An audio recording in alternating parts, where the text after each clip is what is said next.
Hi guys, welcome to my channel. So this video is going to be about my labor and delivery story. Okay.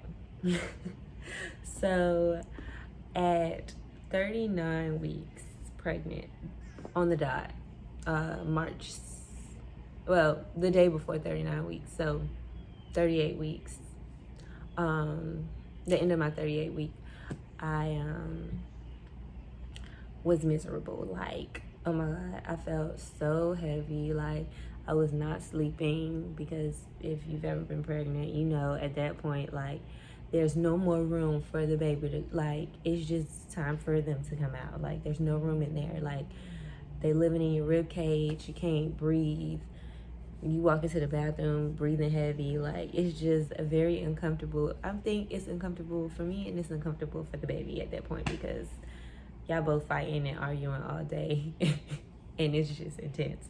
So I was going through that and I was just like at my breaking point. I was like, okay, I'm ready. Like whatever has to happen, let's let it happen. Like let her come out like ASAP. Like whatever we gotta do, let's do it. So that whole week I was like bouncing on the exercise ball, like because they say when you use the exercise balls and you bounce and you move, it pushes the baby down and gravity takes place. And I was walking. You're gonna mess up my video.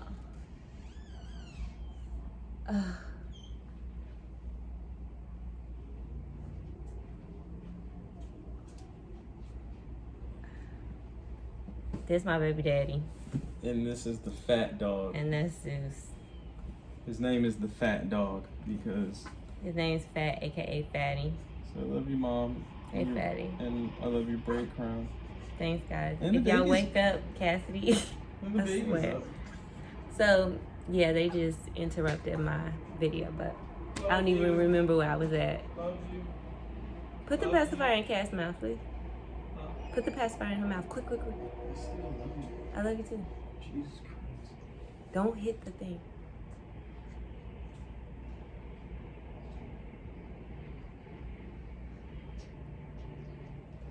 Yes. Bye, guys.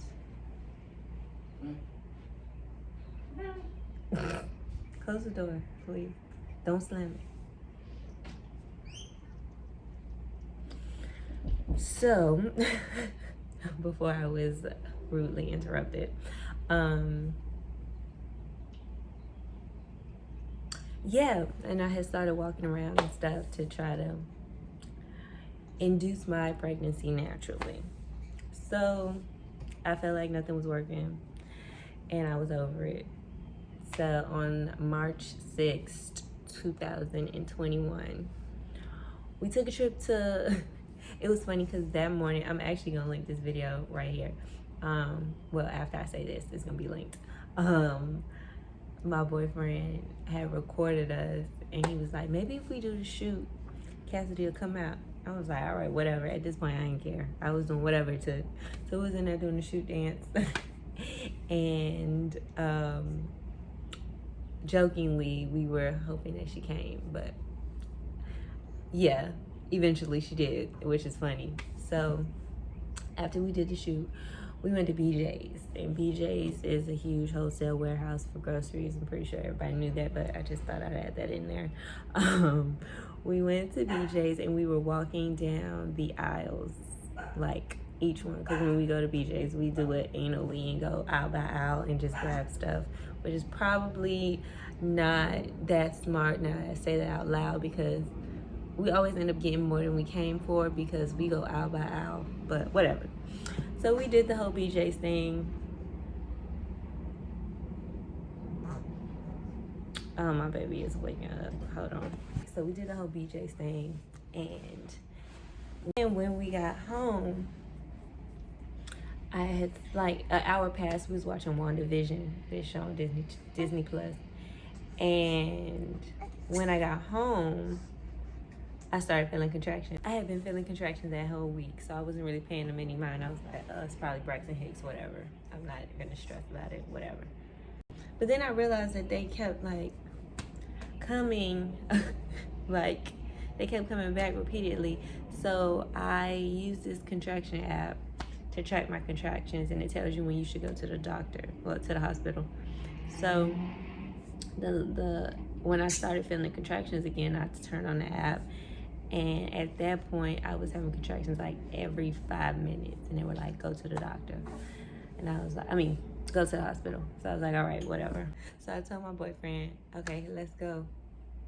We gotta go to the hospital. So he grabs the bags. We was already packed and ready. Only thing we didn't do was put the car seat in, but that I'll tell y'all about that later. So he grabs the car seat. We put everything in the car, and we drive to the hospital. We're like 40 minutes away from the hospital at this point. So we hightailed it to the hospital, made it there, parked. So they took me into the triage section of the hospital, got me all signed in and everything, and set me up in a room. They came, they checked my cervix, and I was like 3 centimeters dilated at that time. And I was like, okay, cool. And she was like, yeah, we're gonna see if you progress, blah, blah, blah, blah. So she made me walk. Me and my boyfriend walked the hospital for an hour. When I tell y'all, it was crazy. So it started, and like I said, I was having contractions every 5 minutes. By the time we hit like 30 minutes, I was having contractions like every 30 seconds, it felt like. And I was like, oh my God. I was like, oh my gosh, I can't do this. So like we would stop, like we'll take a few steps, stop, and I'll be like grabbing and squeezing the life out of him because I was over it. And then finally it was 9 o'clock that we had to come back. I remember that time because I was counting down the seconds because I was like, oh my God, I can't do this. Like, I want to sit down, I want to lay down, this hurts. So I finally get back to the room, and I'm like, I think I'm progressing because I was having contractions like crazy. So she checks me again, and at that point I had went on to 4 centimeters dilated. She was like, okay, you're having a baby today. And I was like, thank you, Jesus, because like I said in my previous video, there was no more room in there. It was time for her to go. So we headed to the delivery room. Cassie wouldn't be in this video so bad. Okay, so we headed to the delivery room, and from there, things just started to escalate. Keenan thought he was going to sleep. My boyfriend thought he was going to sleep. I was like, you better stay up, because I had never been in the hospital before, aside from like visiting people. Like, that was my first time it being me in the hospital, and I was like freaking out. Like I said, hypochondriac, super paranoid. I was like, I don't want a C-section. Like, I don't want anything bad to happen. So I needed support. He thought he was going to rest. I was like, ain't no resting. So, so he came or whatever and was beside me, and I was like, freaking out a little bit. There goes the baby. So we were in the room, and at this point I was 4 centimeters dilated, and I was ready for it to be over. No, but the nurse came in and she was like, oh, we're gonna give you some Pitocin to get things started. And I already knew, like, I did a lot of research about like induction and C-sections and the whole nine, natural birth, different things like that. Watched tons of videos, took several classes. So she said Pitocin, and I was like, oh, you guys are gonna induce me? And she was like, no, just get things started. I was like, induce me. So when she realized that I knew what was, going on, she was like, okay, well, we'll see what happens, blah, blah, blah, blah. So at that point, I was squeezing the life out of Keenan's hand every, 2 seconds because the contractions were ridiculous. And I was like, all right, epidural me ASAP. So the lady came in with the epidural. I was terrified to get the epidural, but I wanted it. So it was like, I was like, oh my God, oh my God, but I need it. Ooh. It was like a love-hate relationship between me and the epidural at that point, but I had to do it, so I just had to muster up the courage. And she came in, she was super sweet, they were trying to deflect from what was going on and talk to me about other stuff. And got the epidural. It worked. Hallelujah, praise Jesus. And yeah, from that point on, I was chilling until like around 6 centimeters.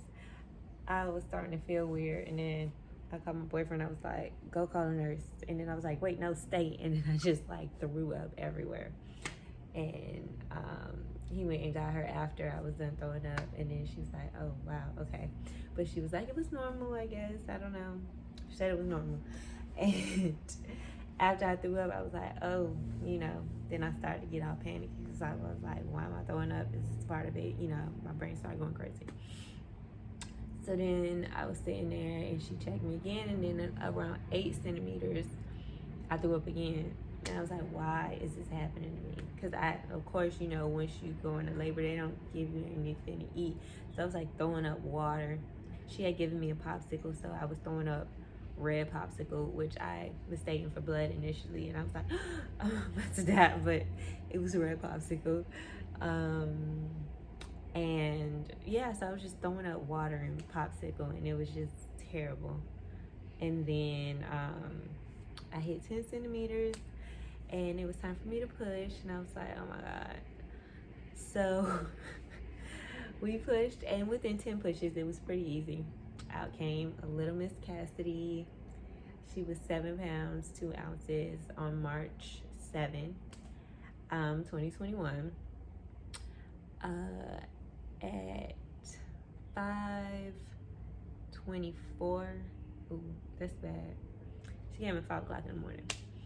And yeah, it was so dope. My boyfriend, her father, I should say, cut the umbilical cord, and you know, he got to hold her and all that other cute stuff. And then I was over there getting stitched up. I had a 1st-degree tear, so it wasn't too bad. But one thing they'll tell you about epidural is it does not like, it doesn't numb the skin. So I felt like that whole stitching process, and it was the worst, most uncomfortable thing ever. I was like, oh, I don't like this. But whatever. Stitched me up, and yeah, I became a mom of a little high-pitched crying baby at that moment, and it was great. So I stayed in the hospital for like 4 days because our blood types were different. I think I'm O and she's A or something like that. So that means that the baby's more likely to have jaundice. So they kept testing for jaundice every 12 hours, which was terrible. To test their baby for jaundice, they poke them and take blood from their feet every 12 hours. So on top of like consistent monitoring, you don't sleep. We didn't sleep for like the entire time we were there, because every time you thought you were going to sleep, in came a nurse, in came a doctor to probe, poke, look at you the whole time. So it was that. And then we finally were able to go home, and I was so happy. That day I was like, all right, can we go? Can we go now? Can we go? Can we go? Can we go? They were trying to keep me hostage, but we were able to go home, and my boyfriend and I never put the car seat in the car. So like attached it correctly. So we were literally in the hospital like valet section fighting with a newborn car seat to put it in the car while holding a newborn, looking like maniacs. I'm pretty sure anybody that's seen us were like, oh, these are newbies for sure. It was great. Cassidy loved it. She actually hated it. I'll post a picture of what she was looking like when this process was happening. But yeah, we took her home, and it's been great ever since. I hope you guys enjoyed this video. Please like, share, subscribe to my channel. And yeah, I'll be back with another video soon about my postpartum experience. That'll be next. Until next time, bye guys.